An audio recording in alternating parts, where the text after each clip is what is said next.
So yesterday your boy Craig ruffled a few feathers with a bold statement that I made in a video last night.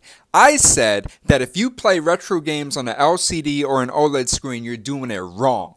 And yeah, I'm doubling down on that fucking take, bro. You should only be playing retro games on a cathode ray tube television, a CRT like my Sony Trinitron right here.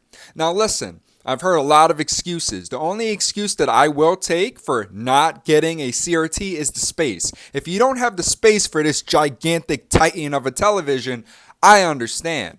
But there were other takes where I was like, bro, are you fucking serious? For example, number one, people saying that CRTs are expensive. Bullshit. I got this CRT for $150 on the Facebook Marketplace, okay? And I found other CRTs that were even cheaper than that. The reason why I went for this one was because the guy was originally selling it for $250, but then he lowered it to $150, and I was just impressed by the sheer vibrancy and the luscious colors. I had to cop this. And it's pretty goddamn big too. So in my opinion, it was money well spent. $150 ain't shit compared to some OLEDs out there, bro, that run for several $100s, even thousands of dollars. So unless you don't have space for your CRT, you're just making excuses, bro. Just tell me you don't want to play retro games without telling me you don't want to play retro games correctly, okay?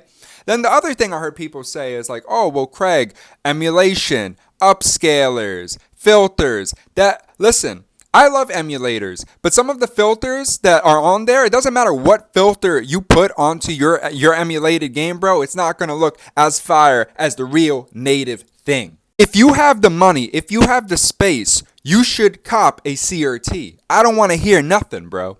And then people say, but Craig, why do you give a fuck about what people play their game? Bro, I don't give a fuck. I'm just trying to enlighten people on the correct way on how to play retro games.